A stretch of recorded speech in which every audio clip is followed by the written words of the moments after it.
Oi! Você gostaria de ler um livro ainda pouco conhecido no Brasil, mas que vai fazer toda a diferença de agora em diante nas suas leituras e nos seus estudos? As Fórmulas Filosóficas, de Frederico Sutter e Francine Sicurel, que são os organizadores do livro, que é uma coletânea de diversos autores, pesquisadores, estudiosos sobre este tema. A tradução brasileira é de Círio Pocente. Muito importante aqui a questão da tradução, porque é necessário um conhecimento das teorias mobilizadas, e o Círio é linguista e também filósofo. A edição brasileira é da editora Unicamp e editora UNB. Como diz o Círio aqui na apresentação do livro, escrever e ler filosofia é tanto escrever obras quanto cunhar e comentar fórmulas que, eventualmente, terão fortuna no campo. Então, este livro interessaria tanto a filósofos, analistas de texto e discursos, mas também a todo mundo que lida com textos, ou seja, a todos nós. Quem não conhece enunciados como penso, logo existo, a existência precede a essência, entre tantos outros que parece que ganharam vida própria e circulam fora de seus contextos originais. Circularam no passado, circulam na atualidade e vão continuar circulando no futuro. Muitas vezes para trazer credibilidade a um determinado discurso. Trata-se de um caráter operatório que faz com que uma fórmula ela saia, ela ressalte-se de um texto.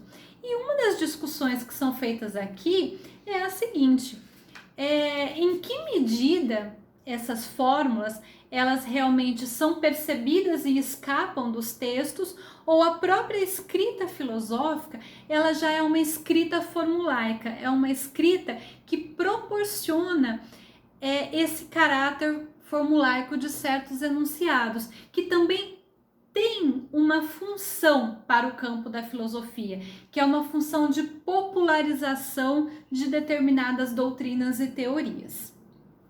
Enfim, por meio de diversas reflexões, autores diferentes tecem aqui uma reflexão sobre essas fórmulas que circulam nos mais variados contextos e esse modus operandi, que tem muita relação com um conceito bastante estudado por Dominique Menguenot no campo da comunicação e do discurso, que é o conceito de destacamento. Um dos livros que eu indicaria sobre este conceito é este daqui, Frases sem Texto, e é um conceito que eu venho estudando, problematizando também, e recentemente um dos artigos que eu produzi, eu defendo a ideia de uma sintaxe do destacamento relacionada à nossa comunicação contemporânea, que é uma comunicação um pouco mais fragmentada pelo caráter das mídias digitais, em que os mais variados discursos circulam.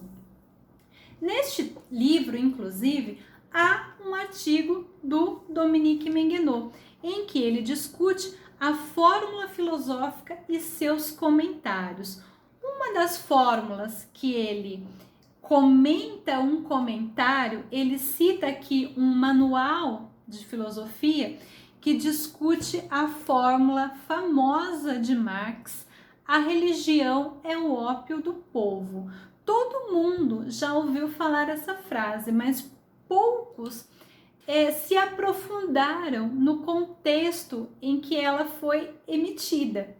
E apenas para citar um pequeno contexto, sem aprofundar na teoria, o que não seria possível num vídeo curto, e eu correria o risco de fazer o que muitas vezes é feito, que é tratar de Marx e do marxismo sem contexto, sem aprofundamento, mas apenas para a gente extrair um pouquinho mais dos sentidos que estão por trás dessa famosa fórmula, eu vou ler um pequeno trecho que o manual cita da continuidade desse enunciado, que diz o seguinte: a religião é o suspiro que anima a criatura oprimida, a cordialidade de um mundo sem coração, exatamente como é o espírito das circunstâncias.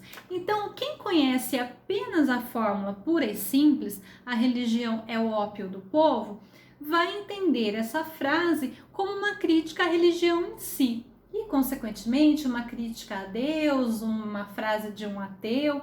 Mas quando você lê o texto do qual ela foi extraída, você encontra que a crítica, na verdade, é a criatura oprimida, ou seja, a opressão ao mundo sem coração, como foi escrito aqui, do qual a religião seria apenas um sintoma. Então, apenas para a gente problematizar a forma como os enunciados eles pululam dos seus textos e assumem outros significados que podem ser completamente diferentes daqueles significados originais.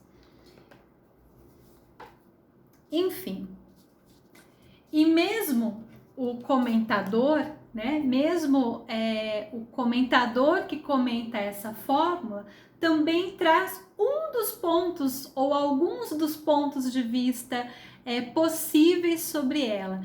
É justamente a respeito dessa questão que Dominique Benguenot aprofunda aqui na sua análise no campo discursivo, que se conecta aqui ao campo filosófico.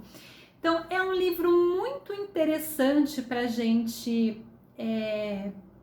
pensar nessa questão da contemporaneidade, em que os destacamentos eles são mais intensos, porque a gente quase que conhece apenas os comentários, as resenhas, os trechos dos autores. Então, essa fica a minha dica de leitura, tá? Um livro que poucas pessoas conhecem, vamos conhecê-lo também. Tenho certeza que será uma leitura bastante válida. Muito obrigada pela sua atenção e até a próxima.